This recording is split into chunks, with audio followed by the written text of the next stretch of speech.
బాబన్న స్టేషన్ దాకా పిలిపించారు. ఇకపై తెలుగుదేశం ప్రభుత్వం వస్తే స్టేషన్లో ఓన్లీ పోలీస్ వారు పోలీస్ డ్యూటీ మాత్రమే చేస్తారు. దందాలు దాదాగిరీలు చేసేకి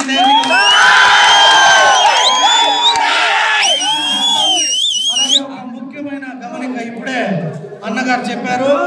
అన్నగారు పేరు చెప్పి కొందరు దందాలకి భూదందాలకు కావచ్చు, లేదా ఇక్కడే పక్కనే ఉన్న షుగర్ ఫ్యాక్టరీ ఎదురుగా ఉండే స్థలం కావచ్చు, ఎవరో కబ్జా చేసి అన్న పేరు చెప్పుకొని చెట్టు పేరు చెప్పి కాయలు అమ్ముకున్నట్లు ఏవేవో జరుగుతున్నాయి.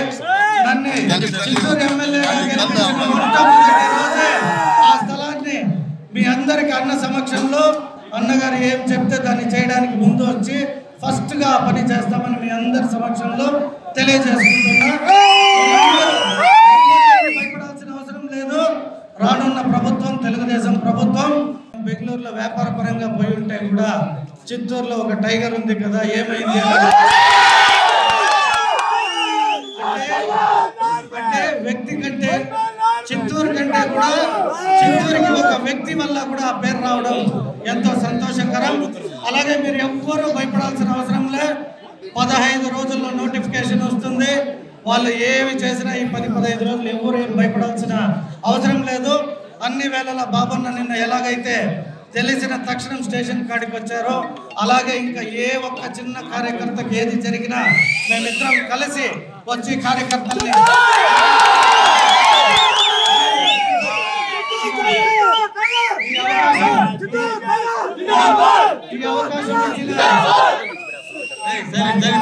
ఈ అవకాశం ఇచ్చిన బాబన్నకి మీ అందరికీ ఒకసారి ప్రత్యేక ధన్యవాదాలు. కలిసిమెలిసి అందరూ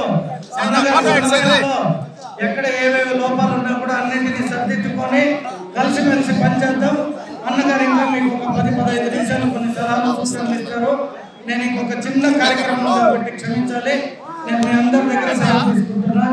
జై సీకే బాబు, జై సీకే బాబు, జై సీకే బాబు, జై సీకే బాబు, జై తెలుగుదేశం, జై తెలుగుదేశం, జై తెలుగుదేశం, జై తెలుగుదేశం, జై జనసేన, జై జనసేన, జై జనసేన, జై జనసేన. Thank you. జై సీకే బాబు, జై సీకే బాబు, జై సీకే బాబు, జై సీకే బాబు. బాబు గారి నాయకత్వం, సీకే బాబు గారి నాయకత్వం. ఇటీవల రాజకీయాలకి దూరంగా ఉన్న మన ఆత్మీయులు, ఆ శ్రేయోభిలాషి, మా భర్త ప్రజాక్షేత్రానికి దూరంగా ఉన్నారు. కారణాలు ఏవైనా కావచ్చు. నేను ఎప్పుడు ఆయన్ని ప్రశ్నించే ఇది లేదు. ఎప్పుడు కూడా దాదాపుగా నేను చిత్తూరు ఆలోచన కూడా ఆయన అడుగులో నడుస్తున్నాను. ఎప్పటికి కూడా ఈ ప్రాణం ఉన్నంత వరకు సీకేలో అడుగుజాడుగా నడుస్తాను. వారి నాయకత్వాన్ని అంగీకరిస్తాను. అసలుగా ఎటువంటి కోరికలు నేను ఎప్పుడు సీకే వాళ్ళు కూడా ఎప్పుడు ఆయన నాయకత్వం నాకు నచ్చింది. 30 సంవత్సరాల కింద చిత్తూరు పట్ల ఎలా ఉండింది అంటే ఇప్పుడున్న ఈ జనరేషన్ వాళ్ళకి తెలియదు. మీ బ్రదర్స్ కానీ మీ నాన్నగారు వాళ్ళకి తెలుసు. దాన్ని అన్నింటినీ రూపుమాపి ఈరోజు మనమంతా స్వేచ్ఛగా ఇలా మనగలుగుతున్నామంటే ఈ యూత్ అంతా కూడా ఈ మాట ఉన్నారంటే దానికి కారణం ముఖ్యంగా సీకే బాబు గారు. దానికోసం ఆయన ఎన్నో కష్టపడ్డారు. ప్రాణాన్ని కూడా త్యాగం చేసిన పరిస్థితులు కూడా వచ్చాయి. ఆయన త్యాగం చేశారు కాబట్టి ఈరోజు చిత్తూరు ఇలా ప్రశాంతతగా ఉంది. దానికి ఆయన మరోసారి నా ధన్యవాదాలు తెలియజేస్తున్నాను. ప్రజలు మనిషి, ప్రజానాయకుడు, న్యాయానికి ధర్మానికి సత్యానికి కాడిపడి ఈ చిత్తూరుని కాపాడిన ఒకే ఒక వ్యక్తి చిత్తూరులో ఎవరంటే మన ఈ రోజు వరకు చిత్తూరులో ఎంతవరకు సత్య న్యాయ ధర్మము పోరాడుతూ ఉంటుందో అది ఈ 5 ఏళ్ళుగా లేదనేది ప్రతి ఒక్కరికి తెలుసు.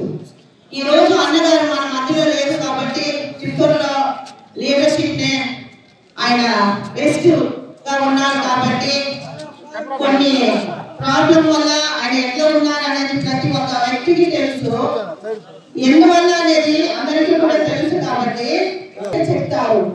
ఈ చిత్తూరులో ప్రతి ఒక్క వీధికి ఒక లీడరు, ప్రతి ఒక్క వీధికి ఒక గూండాలు, రౌడీలు.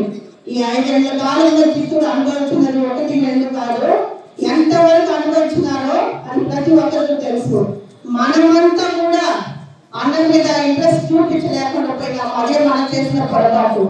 చిత్తూరుకు దురదృష్టం ఒకటి ఏమంటే మన అన్నగారు మన లీడర్షిప్ చిత్తూరులో లేరు కాబట్టి ప్రతి ఒక్కరు పడిన అవసరం ఇట్టు కాదు.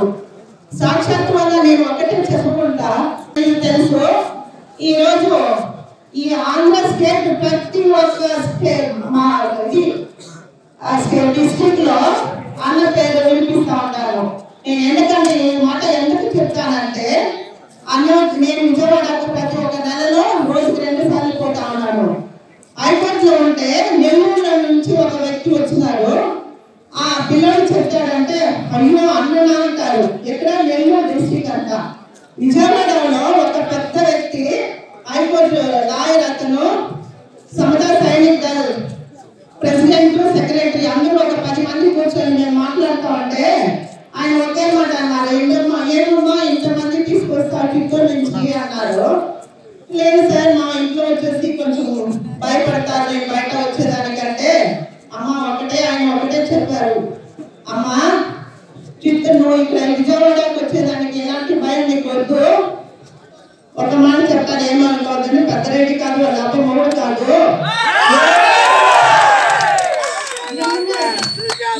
వచ్చేసి ఎవరైనా డిస్టర్బ్ చేస్తే దాన్ని ఒక పక్క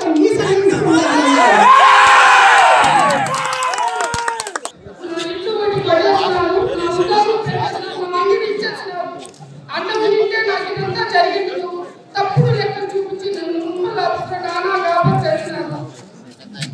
ఇటువంటి మంది తిన్నాను నన్ను అన్యాయం చేసినాను. నాకు అన్నం అక్కడే దిక్కు, అన్న ఎక్కడుంటే నేను అక్కడే. నా కుటుంబం ఇది. అన్న ఏ పార్టీ పోతే నేను ఆ పార్టీ పోతాను. ఆయన మా ప్రాణం మీది సైన్యం తక్కువ. ఆయన ఏ డిసిషన్ తీసుకుంటారని తెలియకుండా ఇది వచ్చింది. నేను కించే జరిగింది ఏమని చెప్పాం, ఆయన కించే. ఆయన ఏ డిసిషన్ తీసుకుంటే దానికంతా మేము మేమేదో ఆశించి చేసాము, ఓటు చేసాము, ఇదంతా మాకు అవసరం లేదు. ఓన్లీ మా సీకే బాబు అన్న గారి అభిమానం వేసే చేస్తున్నాము ఇదంతా. ఎవరు ఎన్ని మాట్లాడుతున్నా ఆయన డిసిషన్ మాత్రమే ఇది. మేమే అది ప్యాకేజ్ తీసుకున్నాం, ఇది తీసుకున్నాం, ఇదన్నీ మాకు అవసరం లేదు. ఆయన అట్లాంటి వ్యక్తి కాదు, అట్లాంటి వ్యక్తి కాదు. ఆయన మీద అభిమానంతో ఆయన వచ్చి రిక్వెస్ట్ చేస్తే ఏమి ఆయన నచ్చితే మాత్రమే చేస్తాడు, ఇది లేకపోతే చేయరు. ఓకేనా? ఇదేదో వీళ్ళు అమానుషంగా ఏదో ప్యాకేజ్ తీసుకున్నారు, అట్లాంటి మాటంతా మాకు తెలీదు. ఇప్పుడు మీతో కానీ మేము వచ్చినా ఇక్కడ అందరూ ఆయన మాట చెప్పినారు కాబట్టి ఈ రోజు అవసరానికి వాడుకొని ఏమంటే మాకు ఆల్రెడీ ముందు ఎక్స్పీరియన్స్ చాలా ఉంది. అది వైసీపీ పట్ల కానీ తెలుగుదేశం పట్ల కానీ మమ్మల్ని అవసరానికి వాడుకొని ఏమి ఆ తర్వాత మమ్మల్ని మంచి చెడు పిలవకుండా ఆయన్ని పిలవకుండా మమ్మల్ని అంటే మమ్మల్ని కాదు, మమ్మల్ని ఆయన పిలిస్తే మమ్మల్ని అందరూ పిలిచినట్టే. అందువల్ల ఈ అవసరాన్ని వాడుకొని వదిలేయడం అంటే దయచేసి ఈ రాజకీయాలు అవసరం లేదు. మాకు ఆయన అభిమానం ఉంది, ఆయన ఇది ఉంది. ప్రాణం ఉండేంతవరకు ఆయనతోనే ఉంటాం. జై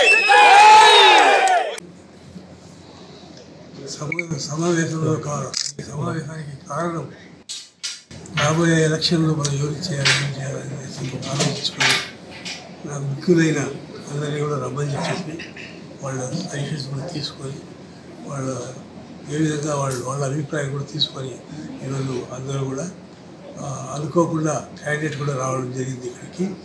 క్యాండిడేట్ ముందరనే కూడా వాళ్ళు అందరూ కూడా మేము ఏకరుగా మేము పనిచేస్తామని చెప్పి మీ గెలుపు కోసం పాటుపడతామని చెప్పి చెప్పడం జరిగింది. చాలా సంతోషం. ఇదే కాదు, ఈరోజే కాదు, ఎప్పటికి కూడా కార్యకర్తలు అన్నప్పుడు ఆ కార్యకర్తలు లేకపోతే మనం లేవు. కాబట్టి కార్యకర్తలకు ఖచ్చితంగా నేను ఎప్పుడు ఎక్కడున్నా కూడా కార్యకర్తలు ఏదైనా జరిగితే మాత్రం తప్పకుండా వాళ్ళని ఆదుకునేదానికి వస్తానని చెప్పి మాత్రం మీకు మీ పత్రికా ముఖంగా చెప్తాను. దయచేసి మీరు కూడా అటువంటి విషయాల్లో ఉన్నప్పుడు పత్రిక ద్వారా మీరు ఎలక్ట్రానిక్ మీడియా ద్వారా ఇచ్చి మీరు న్యాయం చేయాల్సింది కోరుకుంటున్నాను.